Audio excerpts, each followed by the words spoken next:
नमस्कार विद्यार्थियों, दीक्षा क्लासेस के ऑनलाइन प्लेटफॉर्म पर मैं बलवीर सिंह आपका स्वागत करता हूं। चलिए एक नए युग का आगाज करते हैं, बात करते हैं हम लोग करंट अफेयर्स के बारे में।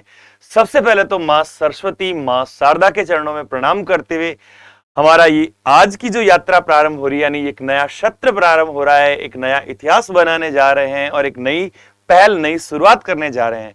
प्यारों, करंट अफेयर्स वैसे तो कई जगह पर आप लोगों को करंट अफेयर्स की क्लासेस मिलती होगी, देखते होंगे, लेकिन आपको अपने दीक्षा परिवार के द्वारा दीक्षा क्लासेस के ऑफिशियल यूट्यूब चैनल्स पे जो अब आप लोगों के सामने करंट अफेयर्स रहने वाली है, उस करंट अफेयर्स की क्लास में to the point with the fact हम लोग बात करने वाले हैं, देश दुनिया के हाल जानने वाले हैं। गुड मॉर्निंग, राधे राधे, कैसे हो निक्कू जी?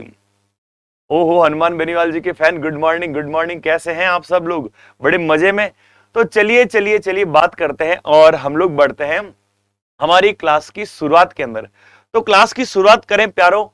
एक दिन में ही कोई शहंशाह नहीं बना है, एक दिन के अंदर ही कोई बादशाह नहीं बना है। मेहनत करनी पड़ती है। और कैसे मेहनत करती है? एक बार जब किसी ने चिड़िया से पूछा, क्या पूछा? यूं ही नहीं मिलती राही को मंजिल, एक जुनून सा जगाना पड़ता है। यूं ही नहीं मिलती राही को मंजिल, एक जुनून सा जगाना पड़ता है।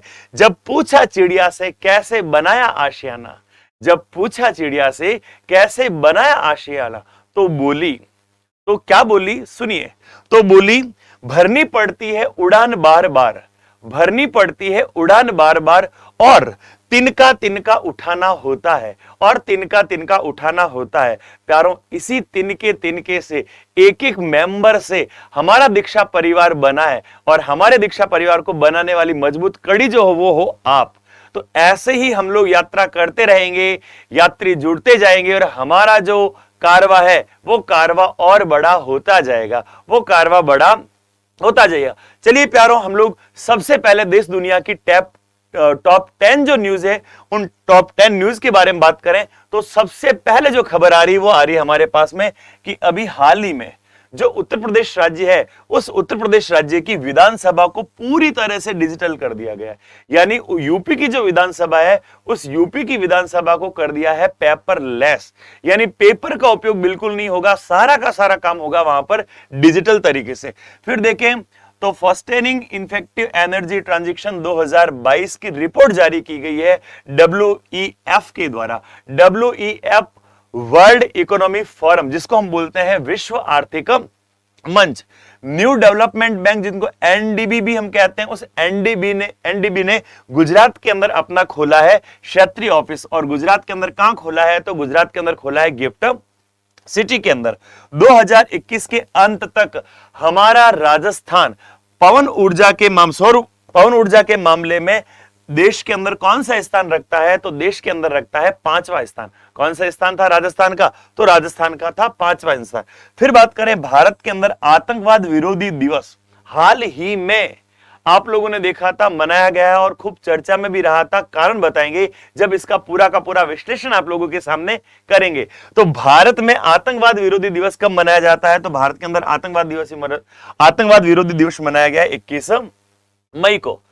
फिर हम लोग देखें आगे, भारत तकनीकी और आर्थिक सहयोग, जिसको ITEC, और ITEC के तहत हमारे देश के राष्ट्रपति अभी किसी एक देश की यात्रा करते हैं। कौन सा देश? जमैका। और जमैका को कहते हैं भैया आपको हम तकनीकी और आर्थिक दोनों रूप से हम क्या करेंगे? पूरी तरह से सहयोग करेंगे। साथ ही साथ सुर्खियों के अंदर आया है IBA के द्वारा आयोजित किया जाने वाला महिला विश्व मुक्केबाजी चैंपियनशिप 2022, और इस चैंपियनशिप को जीतने का जो श्रेय जाता है वो जाता है भारतीय महिला खिलाड़ी, जिसका नाम है निकहत जरीन को। साथ ही साथ हमारी केरल की जो सरकार है, उस केरल की सरकार ने जितने भी वहां पे रेस्टोरेंट है, भोजनालय है, उन सारे के सारे भोजनालय को एक आदेश दिया है कि आप अपने यहां खाना बनाओगे, लोगों को खाना खिलाओगे, तो आपके पास में सबसे जरूरी चीज क्या होनी चाहिए? जरूरी चीज होनी चाहिए आपके पास में खाद्य सुरक्षा लाइसेंस।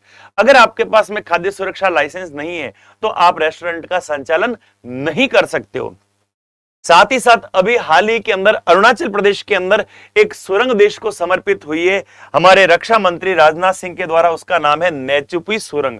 उसका नाम क्या है? नेचुपू सुरंग। साथ ही साथ हम बात करें मई 2020 के अंदर क्वाड लीडर समिट हुई है। कहां पर? जापान के अंदर। आइए एक एक खबर का हम पूरा का पूरा विश्लेषण करते हैं और देखते हैं कि क्या क्या किस किस रूप में हमारे देश के अंदर घटनाएं घटी है। तो सबसे पहले प्यारों, अभी जो टॉप 10 न्यूज आपको बताई थी, कितना हमारे जहन के अंदर रहा, कितना हमारे दिमाग के अंदर रहा, हम उन 10 बातों को कितना अपने दिमाग के अंदर रख पाए, वो आपका हाथों हाथ टेस्ट भी हो रहा है और साथ साथ में इस पूरी की पूरी खबरों की जानकारी भी हमको मिलती जा रही है।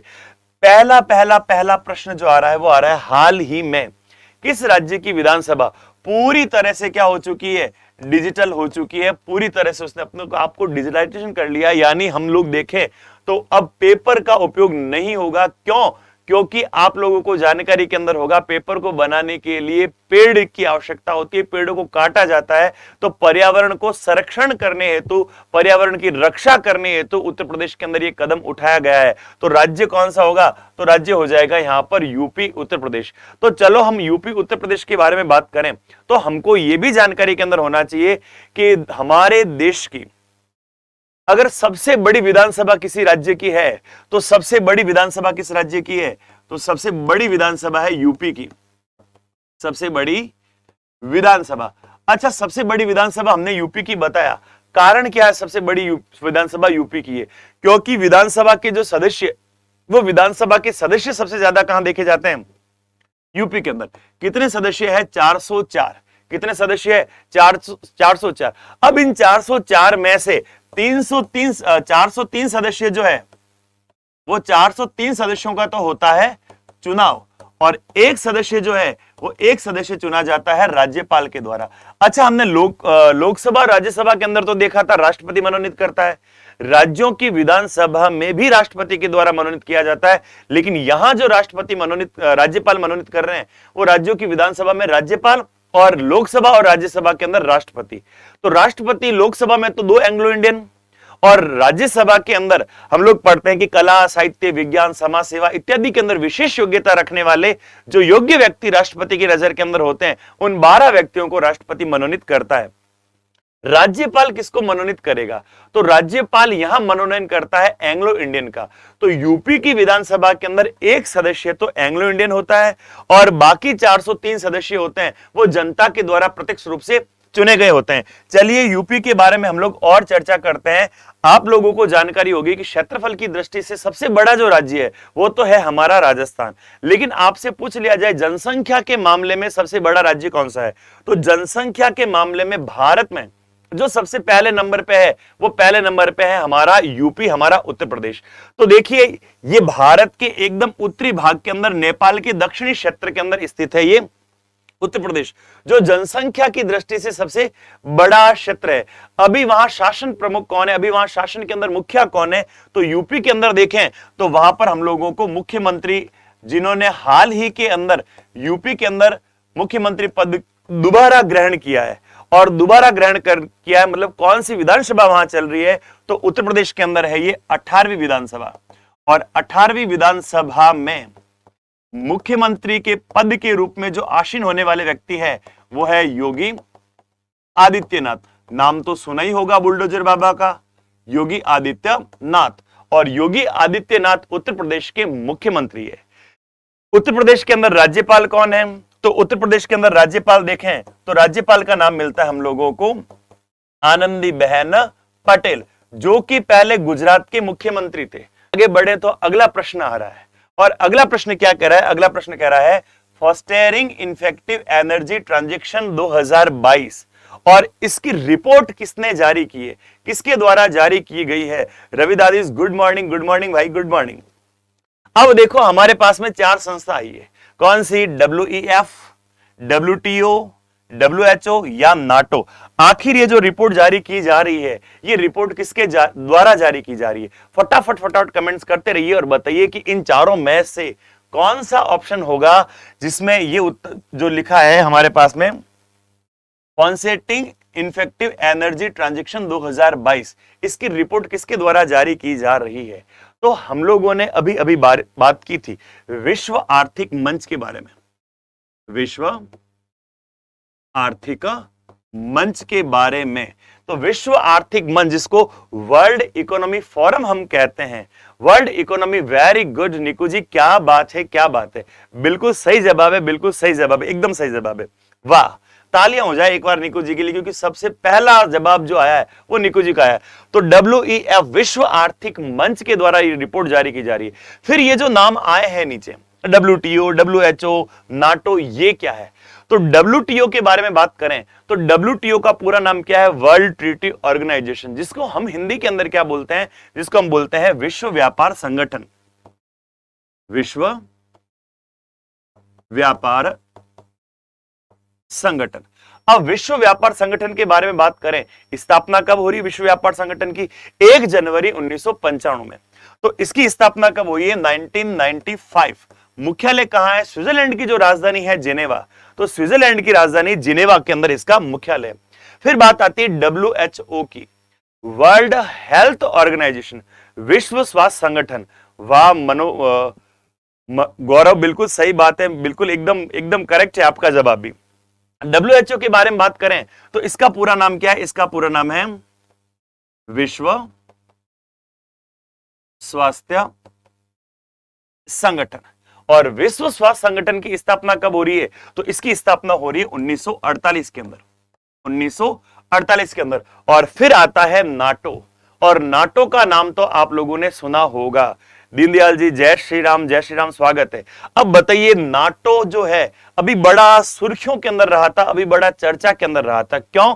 क्योंकि हम लोगों ने देखा था विश्व के अंदर सभी देशों के बीच में एक भय सा उत्पन्न हो गया था। क्यों? कहीं तीसरा वर्ल्ड वॉर प्रारंभ ना हो जाए, कहीं तीसरा विश्व युद्ध प्रारंभ ना हो जाए।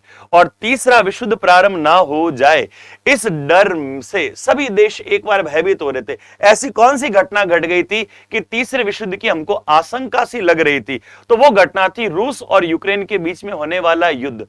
रूस समझता है कि यूक्रेन सोवियत संघ का एक हिस्सा था, और सोवियत संघ का हिस्सा होने के कारण इस पे बराबर मेरी दावेदारी होनी चाहिए। ये साम्यवादी विचारधारा को माने, ये पूंजीवादी विचारधारा का जो एक गुट बना हुआ है नाटो, जिसको उत्तरी अटलांटिक संधि संगठन हम कहते हैं, जिसको हम क्या कहते हैं? उत्तरी अटलांटिक संधि संगठन, नॉर्थ अटलांटिक ट्रीटी ऑर्गेनाइजेशन जिसका नाम है। इसकी स्थापना कब हुई थी? इसकी स्थापना हुई थी 1949 के अंदर। इसकी स्थापना कब होती है? इसकी स्थापना होती है 1949 के अंदर। उत्तरी अटलांटिक संधि संगठन, और उत्तरी अटलांटिक संधि संगठन स्थापना 1949, WHO 48, और WTO के बारे में बात करें 1995। अब आओ हम बात करते हैं WEF के बारे में। आखिर ये WEF है क्या? तो WEF के बारे में बात करें तो इसको कहा जाता है वर्ल्ड इकोनॉमी फोरम, ये इसका लोगो है। मुख्यालय कहां है? तो इसका मुख्यालय भी है जिनेवा के अंदर। स्थापना कब होती है? स्थापना होती है 1971 के अंदर। कैसा संस्थान है, कैसी संस्था है? तो ये गैर लाभकारी संस्था है, इसका उद्देश्य लाभ प्राप्त करना नहीं है। फिर हमारे पास में अगला प्रश्न आता, इसका संस्थापक कौन है? तो संस्थापक और कार्यकारी अध्यक्ष के बारे में बात करें तो नाम मिलता है हम लोगों को क्लास शेब। ये कुछ रिपोर्ट भी जारी करता है। विश्व आर्थिक मंच क्या करता है? कुछ रिपोर्ट जारी करता है। किस मामले में रिपोर्ट जारी कर रहा है? कौन कौन सी रिपोर्ट जारी कर रहा है? तो सबसे पहले देखो, प्रतिस्पर्धात्मक रिपोर्ट जो है वो भी इसके द्वारा जारी की जाती है। विश्व के अंदर सूचना और प्रौद्योगिकी इंफॉर्मेशन टेक्नोलॉजी से संबंधित कोई रिपोर्ट है तो वो भी WEF के द्वारा जारी की जाती है। और साथ ही साथ विश्व के अंदर जो लिंगानुपात के अंदर अंतर नजर आ रहा है, स्त्री पुरुष के अंदर जो लैंगिक अंतराल नजर आ रहा है, वो लैंगिक अंतराल की रिपोर्ट भी इसी WEF के द्वारा जारी की जाती है। और साथ ही साथ प्यारों, वैश्विक जोखिम रिपोर्ट जो है वो वैश्विक जोखिम रिपोर्ट भी WEF ही जारी करता है। और साथ साथ ये जारी करता है ऊर्जा संक्रमण सूचकांक को, और जारी करता है वैश्विक यात्रा और पर्यटन रिपोर्ट को, और जारी करता है वैश्विक यात्रा और पर्यटन रिपोर्ट को। चलिए चलें और बढ़े अगले प्रश्न की तरफ। तो अगला प्रश्न कह रहा है new development bank, new development bank जिसको NDBB हम कहते हैं, जिसको हम क्या बोलते हैं? NDBB कहा जाता है। तो ये जो NDBB है, इस NDBB ने अभी हाल ही के अंदर अपना एक क्षेत्रीय ऑफिस शुरू किया है, क्षेत्रीय कार्यालय स्थापित किया है। और वो जो क्षेत्रीय कार्यालय स्थापित किया है, वो क्षेत्रीय कार्यालय कहां स्थापित किया जा रहा है, किस जगह पर स्थापित किया जा रहा है?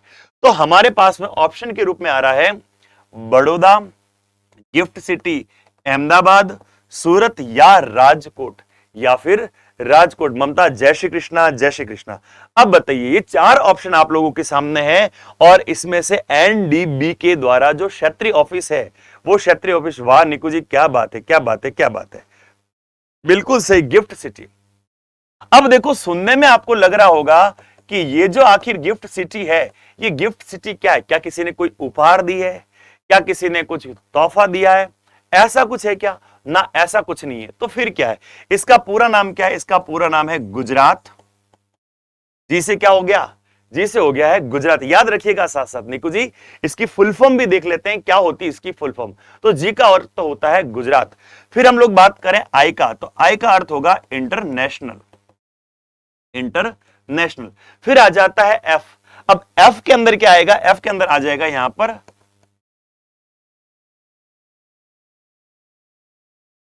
Finance, finance. और फिर आ जाता है टी, टी को हम बोलेंगे टेक। तो गुजरात इंटरनेशनल फाइनेंस टेक, ये इसका पूरा का पूरा नाम होगा। इसको क्यों बनाया गया? इसको स्थापित किया गया निवेश के उद्देश्य से, अधिक से अधिक निवेश हो और साथ साथ यहां से अधिक निर्यात किया जाए। तो निवेश और निर्यात के उद्देश्य से इसकी स्थापना हुई है। कहां पर? गिफ्ट सिटी अहमदाबाद के अंदर।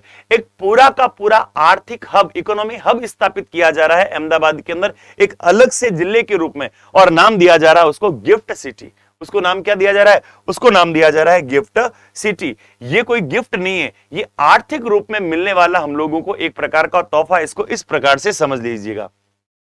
अब लोग हम बात करें इस एनडीबीके के बारे में, जिसका पूरा नाम है न्यू डेवलपमेंट बैंक। अब इस न्यू डेवलपमेंट बैंक की स्थापना कब होती है? इसकी स्थापना होती है 2014 के अंदर। इसके मेंबर्स कौन कौन है? तो इसके मेंबर्स है ये ब्रिक्स राष्ट्र। इसके मेंबर्स कौन है? ब्रिक्स राष्ट्र। अब ब्रिक्स के बारे में बात करें तो ब्रिक्स में कौन कौन से देश आएंगे? ब्रिक्स में कौन कौन से देश आए? सबसे पहले नंबर 1 यहां पर आ जाता है ब्राजील। ये देखिए, ये झंडा किसका है? ये झंडा है ब्राजील का। फिर उसके बाद में बात करें आर, आर के अंदर कौन आएगा? आर के अंदर आ जाएगा रसिया, या हम कहें तो रूस। फिर आता है आई, आई का क्या हो जाएगा? इंडिया, या हमारा देश Bharat. I love my India, तो यहां पर आ गया है ये भारत। फिर तीसरे नंबर पे बात करें सी, सी के अंदर कौन आएगा? तो सी के अंदर आ जाता है चीन। सी के अंदर कौन आएगा? सी के अंदर आ जाता है चीन। और फिर आता है सी, और सी के अंदर कौन आ जाएगा? तो सी के अंदर आ जाएगा साउथ अफ्रीका, जिसको हम दक्षिण अफ्रीका भी कहते हैं। अब आप लोगों के मन में एक सवाल और आएगा, सर ये कौन सा देश है? एक झंडा यहां पर और आ गया है। अरे प्यारों, ये जो झंडा दिख रहा है ये न्यू डेवलपमेंट बैंक का राष्ट्र, न्यू डेवलपमेंट बैंक जो है उस बैंक का अपना खुद का एक झंडा, अपना खुद का एक फ्लैग बना हुआ है। तो ये तो हो गए इसके 5 देश। और ये क्या है? ये है एनडीबी। ये क्या है? एनडीबी। मुझे पता था आप लोगों को लग रहा होगा कि यहां पर 5 नहीं 6 देश है, और मैं कब से बोला जा रहा हूं ब्रिक्स ब्रिक्स 5 देश इसके अंदर है। तो बिल्कुल, ब्रिक्स के अंदर तो कितने देश है? तो ब्रिक्स के अंदर तो 5 ही देश है। और 5 देश कौन कौन से हैं? ब्राजील, रूस, भारत, चीन और दक्षिण अफ्रीका। दुनिया के अंदर तेजी से उभरती अर्थव्यवस्था वाले ये 5 देश है। सबसे तेज गति से जिन देशों की अर्थव्यवस्था आगे बढ़ रही है दुनिया के अंदर, उनमें इन 5 देशों का नाम आता है। और वो 5 देश कौन कौन से हैं? ब्राजील, रूस, भारत, चीन और दक्षिण अफ्रीका। पहले केवल 4 ही थे, फिर दक्षिण अफ्रीका को इसके अंदर शामिल कर दिया गया, फिर दक्षिण अफ्रीका को इसके अंदर जोड़ दिया गया है। अब यहां हम बात करें मुख्यालय कहां है इस एनडीबी का, तो एनडीबी का मुख्यालय है हमारे पड़ोस में ही। कहां पर? पड़ोस के अंदर। अपने पड़ोस में रहने वाले कोई आंटी जी अंकल जी घर पे ना ना वहां नहीं, हमारा पड़ोसी देश चीन। चीन के अंदर एक शहर है संघई, और संघई के अंदर इसका एनडीबी का मुख्यालय स्थापित हुआ है। फिर प्यारों आगे बढ़े, अगले प्रश्न की बात करें तो अगला प्रश्न हमारे पास में आ रहा है 2021 के अंत तक पवन ऊर्जा में राजस्थान का देश में कौन सा स्थान था? 10वां स्थान, 12वां स्थान, 5वां स्थान या 18वां स्थान? हमारा राजस्थान पवन ऊर्जा के मामले में कौन से नंबर पर था 2021 के लास्ट में? क्या बात है, क्या बात है निकू जी, प्रश्न पूछने से पहले ही आपके जवाब गजब। तो ध्यान देना, तो 2021 के अंत के अंदर जो राजस्थान का नंबर आता है पवन ऊर्जा के मामले में वो आता है 5वां नंबर। कौन सा नंबर आएगा? 5वां नंबर रहेगा हमारे राजस्थान का। अब आपके दिमाग में यह भी बात चल रही होगी कि सर 5वां नंबर है तो इससे पहले 4 देश कौन कौन से आएंगे। तो पहले तो थोड़ा राजस्थान के बारे में जान लो। क्षेत्रफल की दृष्टि से भारत का सबसे बड़ा जो राज्य है वो क्षेत्रफल की दृष्टि से सबसे बड़ा राज्य कौन सा है? राजस्थान। दो बड़े बड़े राज्यों की चर्चा आज पहले ही दिन की क्लास के अंदर हो रही है। जनसंख्या के मामले में यूपी आ गया और क्षेत्रफल के मामले में राजस्थान आ गया। अब राजस्थान हम लोगों ने देखा, अब राजस्थान के अंदर हम लोग देखें पवन ऊर्जा के मामले में तो 5वें नंबर पे आ गए, लेकिन 4 और कौन कौन से इसके अंदर देश होंगे? तो सबसे पहले पवन ऊर्जा के मामले में जो सबसे 1 नंबर पे देश राज्य आ रहा है वो राज्य आ रहा है तमिलनाडु। फिर दूसरे नंबर पे हम देखें तो दूसरे नंबर पे राज्य आ रहा है गुजरात। फिर तीसरे नंबर पे आ रहा है कर्नाटक, चौथे नंबर पे महाराष्ट्र और 5वें नंबर पे राजस्थान। 5 राज्य, 5वें नंबर पे राजस्थान का नंबर। 4 कौन कौन से हो गए? पवन ऊर्जा में सर्वाधिक जो राज्य सबसे आगे है वो राज्य है तमिलनाडु। फिर दूसरे नंबर पे है गुजरात राज्य, तीसरे नंबर पे कर्नाटक, चौथे में महाराष्ट्र और 5वें नंबर पे राजस्थान। राजस्थान के अंदर पवन ऊर्जा की असीम संभावनाएं नजर आ रही है। पवन ऊर्जा और पवन ऊर्जा के साथ साथ में सौर ऊर्जा। तो हम लोग बात करें सौर ऊर्जा, तो सौर ऊर्जा में तो कौन है? सौर ऊर्जा में तो भैया हम नंबर 1 है। सौर ऊर्जा के अंदर हम कौन है? सौर ऊर्जा के अंदर हम नंबर 1 है। पवन ऊर्जा के अंदर भले 5वें नंबर पे हो, लेकिन सौर ऊर्जा के अंदर हम पहले नंबर पे आएंगे। कर्नाटक आएगा इसमें दूसरे नंबर पे, गुजरात आएगा सौर ऊर्जा के अंदर तीसरे नंबर में। लेकिन रूफटॉप सौर ऊर्जा के बारे में बात करें, रूफटॉप क्या है? छत पर सोलर प्लेटें लगाकर सौर ऊर्जा का उत्पादन करना। उस मामले में हमारे राजस्थान का तीसरा नंबर है। सबसे आगे इसमें गुजरात, फिर सेकंड नंबर पे हम लोग देखें तो कर्नाटक और तीसरे नंबर पे आ रहा है ये राजस्थान। तीसरे नंबर पे आ रहा है राजस्थान। कैसे संसाधन है? नवीकरणीय संसाधन है। इनकी बढ़ती उपयोगिता हमारे लिए बड़ा लाभदायक है। क्यों? क्योंकि हम लोग देखते हैं अभी बीच के अंदर कोयला का संकट उत्पन्न हो गया था और कोयले का संकट उत्पन्न होने के कारण हमारे देश में, हमारे राज्य में आसपास जहां पर भी हम सुन रहे थे बिजली संकट उत्पन्न हुआ। कई सारे राज्य इस कोयले की कमी की वजह से विद्युत उत्पादन नहीं कर पाए और विद्युत उत्पादन न कर पाने की वजह से बिजली का संकट उत्पन्न हो गया था। एक तरह से हम लोग एक बड़ी मुसीबत के अंदर फंस गए थे। इस समस्या का समाधान क्या है? क्या अधिक से अधिक कोयला बनाया जाए? क्या अधिक से अधिक कोयला जमीन में से निकाला जाए? उसकी एक लिमिट होती है, क्योंकि वो संसाधन कैसा संसाधन है? वो संसाधन है अनवीकरणीय संसाधन, उसको हम फिर से नहीं बना सकते। लेकिन यहां ये जो हमारे पास में तीनों ही है वो नवीकरणीय संसाधन है, चाहे सौर ऊर्जा हो चाहे पवन ऊर्जा हो। अब सौर ऊर्जा और पवन ऊर्जा को तो हम क्या कर सकते हैं? जितना उपयोग में ले रहे हैं वो बना रहे हैं, क्योंकि सूरज दादा तो कभी जाने वाले हैं नहीं, वो हमसे बिल भी मांगते नहीं है, रोज हमको लाइटिंग रोशनी भी दे रहे हैं। सुबह उठते ही उनका ये काम शुरू हो जाता है, फिर शाम तक यही काम रहते हैं और फिर दूसरे दिन वापस वही अपनी प्रक्रिया। कभी थके हो तो बताओ, कभी रुके हो तो बताओ, या उन्होंने कभी कटौती की हो तो बताओ। उनका काम तो निरंतर चलता ही रहता है और उससे मिलने वाली ऊर्जा फिर वो हम लोगों के काम आएगी, निश्चित रूप से काम आएगी। तो ये नवीकरणीय संसाधन है, अधिक से अधिक सरकार इनको बढ़ावा दे रही है। तो सौर ऊर्जा में तो हम पहले नंबर पे, रूफटॉप के अंदर राजस्थान तीसरे नंबर पे और पवन ऊर्जा के अंदर आता है राजस्थान का 5वें नंबर पे 2021 के अंत तक। फिर प्यारो प्रश्न देखें तो हमारे पास में प्रश्न आ रहा है, भारत में आतंकवाद विरोधी दिवस कब मनाया जाता है? 22 मई, 23 मई, 21 मई या फिर 20 मई या फिर 20 मई। आतंकवाद विरोधी दिवस कब मनाया जाता है? तो आतंकवाद विरोधी दिवस के बारे में बात करें, यह मनाया जाता है 21 मई को। क्यों 21 मई को ही? क्यों भारत में? क्योंकि भारत के पूर्व प्रधानमंत्री स्वर्गीय राजीव गांधी जी और स्वर्गीय राजीव गांधी जी की जो हत्या हुई थी वो 21 मई के दिन ही हुई थी लिट्टे आतंकवाद संगठन के द्वारा। तो ऐसे में उस लिट्टे का हाथ बताया जाता है और उस लिट्टे आतंकवाद संगठन के द्वारा राजीव गांधी जी की हत्या होती है और उस दिन को किस दिन के रूप में घोषित कर दिया गया? राजीव गांधी जी की पुण्यतिथि को। तो राजीव गांधी जी की पुण्यतिथि को घोषित कर दिया गया है भारत के अंदर आतंकवाद विरोधी दिवस के अंदर। अब हम आप बात करें आज की तारीख के बारे में। आज कितनी तारीख है? 23 तारीख है। आज कौन सा दिन होगा? आज कौन सा दिन होगा? आज का दिन कौन सा होगा? क्या किसी को खबर है? क्या किसी को जानकारी है? तो जल्दी जल्दी कमेंट्स करके बताइए कि आज का जो दिन है वो आज का दिन क्या है, आज कौन सा दिवस रहने वाला है। तो आपको जानकारी होगी कि आज जो दिन है वो दिन है अंतरराष्ट्रीय कछुआ दिवस।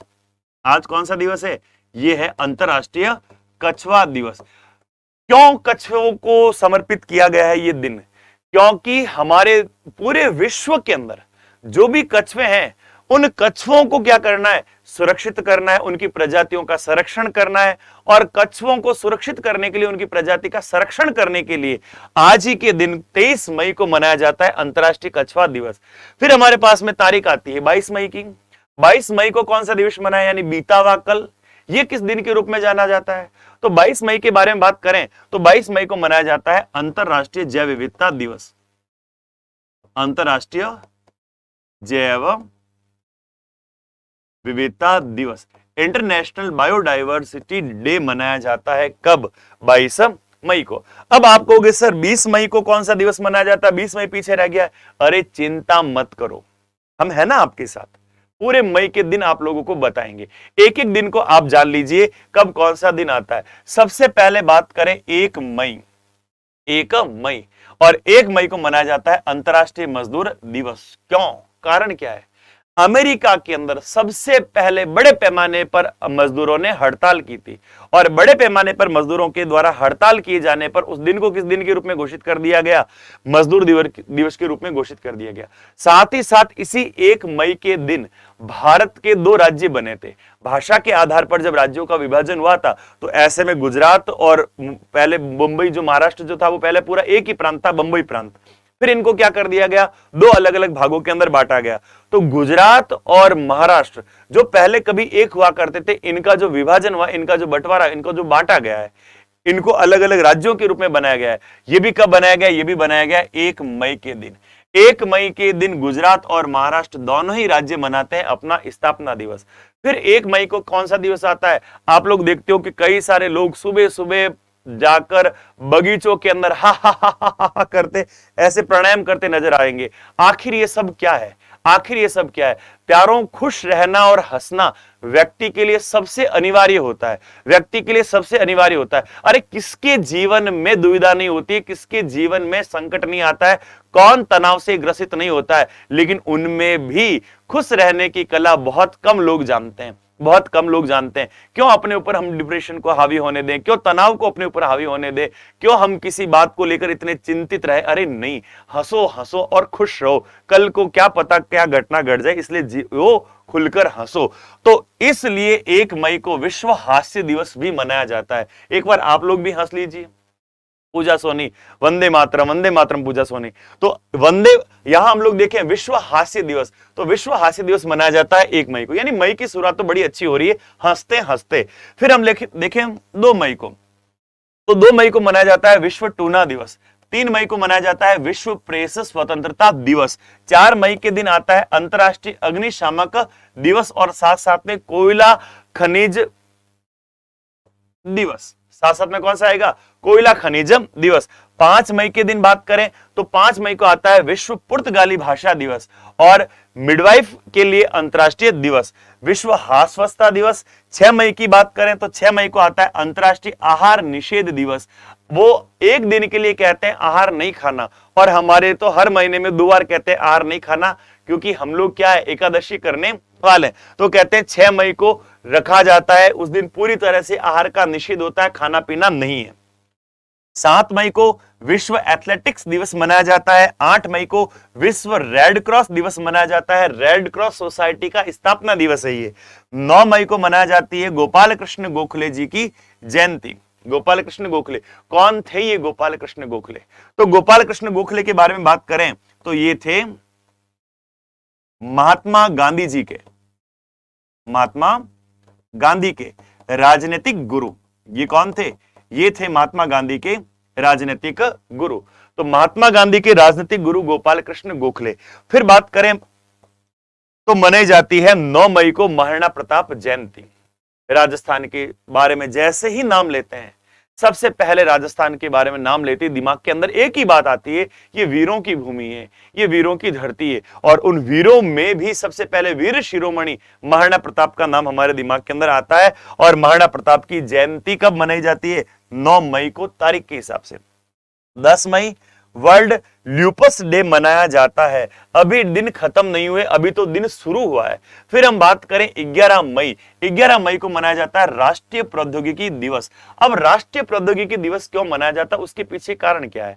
हमारे भारत की पहली महिला प्रधानमंत्री स्वर्गीय श्रीमती इंदिरा गांधी, और इंदिरा गांधी के शासनकाल के अंदर सबसे पहले भारत को परमाणु शक्ति से संपन्न राष्ट्र बनाने का रिकॉर्ड या नाम दर्ज किया गया था इंदिरा गांधी के शासनकाल के अंदर। और इंदिरा गांधी के शासनकाल के अंदर भारत के अंदर सबसे पहली बार पोखरण के अंदर हुआ था परमाणु परीक्षण।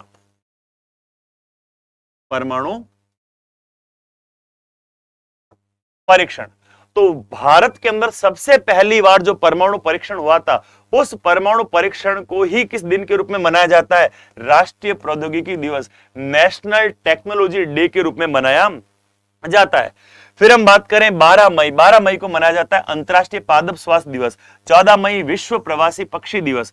15 मई अंतर्राष्ट्रीय परिवार दिवस। 16 मई अंतर्राष्ट्रीय प्रकाश दिवस और राष्ट्रीय डेंगू दिवस। 17 मई को आता है विश्व दूरसंचार और सूचना समाज दिवस। 18 मई को आता है अंतर्राष्ट्रीय संग्रहालय दिवस, इंटरनेशनल म्यूजियम डे मनाया जाता है 18 मई को। और फिर विश्व एड वैक्सीन डे भी, और 20 मई के दिन आता है विश्व मधुमक्खी दिवस और विश्व मेट्रोलॉजी दिवस। तो ये तो हो गए अब तक के हमारे मई के पूरे घटनाक्रम। ये तो हो गए हमारे मई के पूरे घटनाक्रम। क्या बात है मेहताब सिंह जी, आपकी तो जानकारी को दाद देना पड़ेगा। 11 मई 1974 बिल्कुल सही, इंदिरा गांधी के शासन काल के अंदर। फिर हम बात करें, अगला प्रश्न हमारे पास में आ रहा है भारत तकनीकी और आर्थिक सहयोग। भारत तकनीकी और आर्थिक सहयोग ITEC के तहत किस देश को भारत ने सहायता प्राप्त करने की घोषणा की है? जमैका को, मिस्र को, जिम्बाब्वे को, या इनमें से कोई नहीं? या इनमें से कोई नहीं? नैनाराम जी स्वागत है, देवड़ा साहब। तो किसको भारत ने कहा है कि हां हम टेक्नोलॉजी के रूप में और आर्थिक रूप में, दोनों ही रूप में हम आपको क्या करेंगे? सहयोग करेंगे। वेरी गुड निको। तो यहां पर क्या आएगा? यहां पर आएगा जमैका। कौन सा देश रहेगा? तो इस देश का नाम होगा जमैका। अब आओ जमैका के अंदर भी आपको थोड़ा घुमा के लेके आ जाते हैं।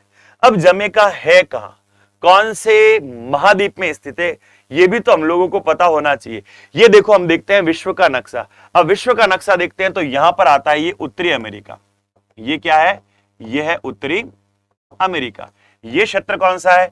ये क्षेत्र है दक्षिण अमेरिका। ये क्षेत्र है दक्षिण अमेरिका। उत्तरी अमेरिका और दक्षिण अमेरिका, इन दोनों को जोड़ने का काम करती है एक नहर। और यहां पर ये जो नहर बनी हुई है, इस नहर का नाम क्या है? इस नहर का नाम है पनामा नहर। इसका नाम है पनामा नहर। अब ये जो पनामा नहर वाला क्षेत्र है, तो यहां कई सारे हम लोग द्वीप देखते हैं, कई सारे द्वीप देखते हैं। और उन्हीं द्वीप देशों में एक देश आता है, उस देश का नाम है जमैका। उसका नाम क्या है? उसका नाम है जमैका। अब जमैका की राजधानी भी जान लेते हैं। तो जमैका की जो राजधानी है, वो जमैका की राजधानी कौन सी है? तो जमैका की राजधानी है किंगस्टन। जमैका की राजधानी कौन सी है? तो जमैका की राजधानी हमको देखने को मिलती है किंगस्टन। अब आप देख सकते हो यहां पर जमैका के प्रधानमंत्री, और जमैका के प्रधानमंत्री का नाम है ब्रूस गोल्डिंग। तो एक तरफ तो खड़े हैं ब्रूस गोल्डिंग अपनी पत्नी के साथ में, और इधर हम लोग देखें तो यहां सब पत्नी खड़े हैं भारत के राष्ट्रपति श्रीमान रामनाथ कोविंद जी। वेरी गुड ममता, बिल्कुल सही है, पनामा नहर एकदम सही है। तो यहां पर रामनाथ कोविंद जी, अशोक जी स्वागत है आपका। तो यहां पर रामनाथ कोविंद जी और इधर जमैका के जो प्रधानमंत्री है ब्रूस गोल्डिंग जी। तो गोल्डिंग और रामनाथ कोविंद, इन दोनों के बीच में होता है समझौता। इन दोनों के बीच में हुआ है समझौता, और इन दोनों के बीच में समझौता हुआ, और उस समझौते के अंदर भारत ने जमैका को कहा कि हम आपके साथ हैं। आपको टेक्नोलॉजी के अंदर मदद चाहिए, हम करेंगे। आपको आर्थिक रूप से सहायता चाहिए, हम आपकी सहायता देंगे। देखो, भारत के अंदर जैसे राष्ट्रपति का पद होता है ना, ठीक ऐसे ही जमैका के अंदर गवर्नर जनरल का पद होता है। और जमैका के अंदर गवर्नर जनरल कौन है? तो जमैका के गवर्नर जनरल है पैट्रिक एलन। कौन है गवर्नर जनरल? तो गवर्नर जनरल है पैट्रिक एलन। फिर बड़े अगले प्रश्न की तरफ, IBA इंटरनेशनल बॉक्सिंग एसोसिएशन और इंटरनेशनल बॉक्सिंग एसोसिएशन के द्वारा हाल ही के अंदर महिला विश्व मुक्केबाजी चैंपियनशिप का आयोजन किया गया है।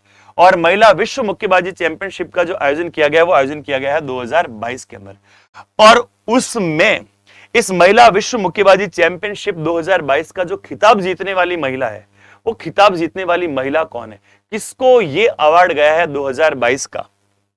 मैरी कॉम को, सरिता देवी को, जेनी आरएल को, या निखत जरीन को, या फिर निखत जरीन को? आखिर किसको दिया गया है ये? फटाफट फटाफट बताइए। चलिए, इसमें तो बताना ही पड़ेगा, इसमें तो बताना पड़ेगा कौन होगी वो महिला। तो देखो 2022 के अंदर जो ये चैंपियनशिप जीती है, वो चैंपियनशिप जीतने वाली है निखत जरीन। कौन है? निखत जरीन।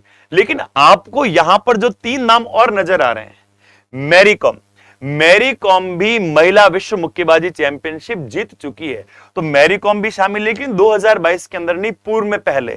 फिर सरिता देवी, ये भी जीत चुकी है, और जेनी आरएल ये भी जीत चुकी है। इसके अलावा एक नाम और आता है लेख केसी का। एक नाम किसका आता है? एक नाम आता है लेख केसी का। तो ये जो पांचों ही नाम है, वो पांचों ही नाम भारतीय महिला बॉक्सिंग जो खेलती है उन महिला बॉक्सिंग खिलाड़ियों के नाम है। लेकिन हाल ही में जो जीतने वाली है, वो हाल ही में जीतने वाली कौन है? हाल ही में जीतने वाली है निखल जरीन। अब देखो, निखल जरीन को ला रहे हैं आप लोगों के सामने, दिल थाम कर बैठिएगा। यह है निखल जरीन। अब निखल जरीन के बारे में हम लोग बात करें, कौन है निखल जरीन, कहां से? ये तमिलनाडु से, दक्षिण भारत से। निखल जरीन भारत की महिला मुक्केबाज, और गुरुवार को ही अभी महिला विश्व कप मुक्केबाज चैंपियनशिप हुई थी। इसके अंदर थाईलैंड की जो विजेता थी, उस थाईलैंड की विजेता को हराया। थाईलैंड की विजेता का नाम क्या था? पहले जो इस चैंपियनशिप को जीती हुई थी उसका नाम था जितपोंग जुतामास, और थाईलैंड की जितपोस जुतामांग को हराकर स्वर्ण पदक अपने नाम करती है। कौन से वर्ग के अंदर गई है? तो ये गई है 52 केजी वर्ग के अंदर। कौन से वर्ग के अंदर गई है? 52 केजी वर्ग के अंदर। कैसे हराया है? तो इस बार भारत के अंदर बड़ा खेल के मामले में सकारात्मक रहा है। थॉमस कप भी हम जीत कर आए हैं, 3-2 से हरा कर आए। थॉमस कप जब हम जीते थे इंडोनेशिया, तो 3-0 से हम लोगों ने हराया था। यहां जो जरीन भी अपना करिश्मा दिखा रही है, तो जरीन हरा रही है 5-0 से। और पहली बार 52 किलोग्राम के अंदर विश्व चैंपियनशिप के अंदर इस जरीन के द्वारा स्वर्ण पदक, गोल्डन मेडल जीता गया है। और इस जीतने वाली ये भारत की 5वीं महिला हो चुकी है। 4 महिलाएं पहले थी और 5वें के अंदर नाम आ जाता है इस जरीन का। फिर बढ़े आगे, तो अगला प्रश्न आता है, किस राज्य की सरकार सभी भोजनालय के खाद्य सुरक्षा लाइसेंस को अनिवार्य करेगी? किस राज्य ने घोषणा कर दी है कि आपको अगर अपने राज्य के अंदर कहीं पर भी कोई रेस्टोरेंट लगानी है, होटल लगानी है, तो आपको फूड लाइसेंस लेना अनिवार्य होगा। उसके अलावा आप वहां पे रेस्टोरेंट, भोजनालय नहीं लगा सकते हो। कर्नाटक, तमिलनाडु, केरल, या फिर आंध्र प्रदेश, या फिर आंध्र प्रदेश। तो कौन सा राज्य होगा? तो यहां हम लोग देखें तो हमारे पास में जो राज्य आता है उस राज्य का नाम है केरल। उसका नाम क्या है? उसका नाम है केरल। केरल ने की है ये घोषणा। और केरल ने क्या घोषणा की है? केरल ने कहा कि भैया कोई भी रेस्टोरेंट लगाएगा, तो रेस्टोरेंट लगाएगा तो सबसे पहले उसके पास में फूड लाइसेंस, खाद्य सुरक्षा लाइसेंस होना चाहिए। उसके बाद में ही वो केरल के अंदर भोजनालय लगा सकेगा, वरना वो केरल के अंदर भोजनालय नहीं लगा सकेगा। आपको पता होना चाहिए, हमारे भारत के अंदर समुद्री तट, और जो पश्चिम के अंदर समुद्री तट है, उस पश्चिम के दक्षिणी समुद्री तट को कहा जाता है मालाबार तट। और मालाबार तट पर स्थित है ये केरल राज्य। भारत में साक्षरता दर सबसे अधिक केरल का, भारत के अंदर लिंगानुपात सबसे अधिक केरल का। तो साक्षरता दर के मामले में नंबर 1 केरल, लिंगानुपात के मामले में सबसे आगे केरल। और उसी केरल ने अभी वहां भोजनालय के अंदर भी, वहां रेस्टोरेंट के खोलने के लिए भी क्या कर दिया है? फूड सेफ्टी लाइसेंस को अनिवार्य कर दिया है। अब हम बात करें केरल के बारे में, तो केरल के राज्यपाल कौन है? केरल के राज्यपाल कौन है? तो केरल के राज्यपाल का नाम मिलता हम लोगों को आरिफ मोहम्मद खान जी। कौन है? आरिफ मोहम्मद खान। और फिर हम लोग बात करें केरल के मुख्यमंत्री के बारे में, केरल के सीएम के बारे में। कौन है केरल के सीएम? तो नाम मिलता हमको पिनाराई विजयन। क्या नाम मिलेगा? तो केरल के मुख्यमंत्री का नाम मिलेगा हम लोगों को पिनाराई विजयन, और विजयन जी है यहाँ के मुख्यमंत्री, और आरिफ मोहम्मद खान है केरल के राज्यपाल। कहां स्थित है? मालाबार तट पर। केरल की राजधानी पूछ ली जाए तो तिरुवनंतपुरम केरल की राजधानी। अब चलिए हम आगे बढ़ते हैं और अगले प्रश्न की तरफ चलते हैं। अगला प्रश्न आ रहा है, हाल ही में चर्चा में रही है एक सुरंग का नाम है नेचीपू सुरंग। सुरंग का नाम क्या है? सुरंग का नाम है नेचीपू सुरंग। ये नेचीपू सुरंग जो है, ये नेचीपू सुरंग किस राज्य से संबंधित है? अरुणाचल प्रदेश, असम, नागालैंड और मेघालय। अब हम लोगों ने देखा था अभी हाल ही में हमारे देश के जो गृह मंत्री है राजनाथ सिंह जी, वो राजनाथ सिंह जी वीडियो कॉन्फ्रेंस के द्वारा या वर्चुअल तरीके से इस नेचीपी सुरंग जो है, उस नेचीपी सुरंग का जो सबसे आखिरी भाग था उसको रिमोट से बटन दबाकर वहां बारूद का विस्फोट करते हैं और उस सुरंग को पूरा का पूरा खोला जाता है। और साथ ही साथ 40 पुल जो है, वो 40 पुल देश को समर्पित करते हैं। तो ये जो सुरंग है, वो सुरंग बनाई जा रही है सुरक्षा की दृष्टि से, और सुरक्षा की दृष्टि से किस देश के विरोध हम की, या किस देश के डर से, या किस देश के खिलाफ हम अपनी सुरक्षा को बढ़ाना चाह रहे हैं? चीन के। अरुणाचल प्रदेश से ये संबंधित है। अब आओ आपको ये सुरंग भी दिखा देते हैं। तो यहां आप देख रहे हो, ये पूरी की पूरी आप लोगों को दिख रही है नेचीपू सुरंग। ये कौन क्या है? यह है नेचीपू सुरंग। और अभी इसी सुरंग का हमारे राष्ट्र के, हमारे देश के जो रक्षा मंत्री है राजनाथ सिंह जी, हमारे देश के रक्षा मंत्री, और इन रक्षा मंत्री जी के द्वारा इस सुरंग का उद्घाटन किया गया। और सुरंग के उद्घाटन के साथ साथ जो 40 पुल है, वो 40 पुल भी इनके द्वारा राष्ट्र को समर्पित किए जा रहे हैं, राष्ट्र को समर्पित कर रहे हैं। फिर प्रश्न आ रहा है, मई 2022 में क्वाड लीडरशिप समिट किस देश में आयोजित होने जा रही है? जापान, भारत, ऑस्ट्रेलिया या अमेरिका? तो देखो, हम लोग बात करें इसके बारे में, तो ये कहां आयोजित होने जा रही है, किस जगह पर आयोजित होने जा रही है क्वाड की समिट? तो ये आयोजित होगी जापान, भारत, ऑस्ट्रेलिया या अमेरिका। तो हम लोगों को पता होना चाहिए कि ये हो रही है जापान के अंदर आयोजित। कहां हो रही है? ये हो रही है जापान के अंदर आयोजित। अब इसके अंदर कुल देश कितने हैं? तो इसके अंदर देशों के बारे में बात करें तो इसके अंदर कुल देश जो है वो देश है 4 देश। कौन कौन से हैं? जापान भी इसका सदस्य है, भारत भी इसका सदस्य है, ऑस्ट्रेलिया भी इसका सदस्य है और अमेरिका भी इसका सदस्य है। ये जो 4 देश हैं, ये 4 देश आपस के अंदर क्या करेंगे? आपस के अंदर करेंगे बातचीत। ये एक केवल ऐसा मंच है, केवल और केवल इसके अंदर क्या होगी? बातचीत ही होगी, इसके अंदर बातचीत ही की जाएगी। और इस बातचीत में किस मुद्दे पर, किस टॉपिक पर ये बातचीत करेंगे, तो उसके बारे में बात करें तो यहां पर जो बातचीत होगी वो बातचीत होगी सुरक्षा की दृष्टि से। अभी मैंने आपको बताया था कौन कौन से देश इसके सदस्य होंगे, तो इसके सदस्यों के अंदर नाम आता है अमेरिका का, इसमें नाम आता है भारत का, इसमें नाम आता है ऑस्ट्रेलिया का, और इसमें नाम आता है जापान का। तो इस बार जो बातचीत होने जा रही है सुरक्षा की दृष्टि से, वो बातचीत कहां होने जा रही है? वो बातचीत होने जा रही है जापान के अंदर, मई 2022 के अंदर। कहां होगी? जापान के अंदर, 2022 के अंदर। सभी का स्वागत, खूब आभार, खूब अभिनंदन। आप इसी प्रकार से हौसला अफजाई करते रहें, इसी प्रकार से दीक्षा परिवार के साथ में जुड़े रहें।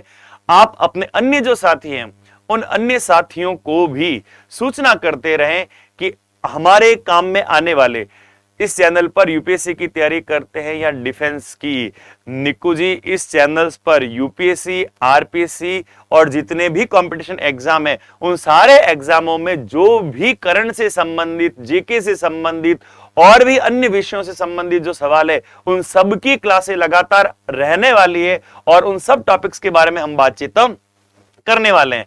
तो आपने जिन ने अभी तक चैनल्स को सब्सक्राइब नहीं किया है, वो चैनल्स को सब्सक्राइब भी कर लें।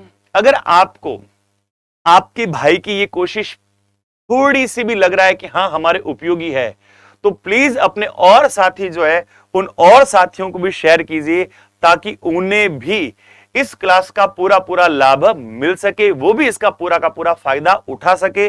ठीक सुबह 6 बजे अपनी क्लास हमेशा प्रारंभ होगी, चाहे सर्दी हो, गर्मी हो, बरसात हो, किसी भी प्रकार की कोई बाधा रुकावट हो, किसी से रुकेंगे नहीं, किसी से डटेंगे नहीं। सुबह 6 बजे आप लोगों के सामने रोज हाजिर होंगे। और प्यारो, अंत के अंदर जाते जाते आप लोगों से एक बात फिर कहना चाहता हूं, तू हंस तो मुस्कुरा तो रोना कम कर दे, तू हंस तो मुस्कुरा तो रोना कम कर दे, जिंदा है तो जिंदगी की नाक में दम कर दे। तो आज के सत्र को यहीं विराम देते हैं।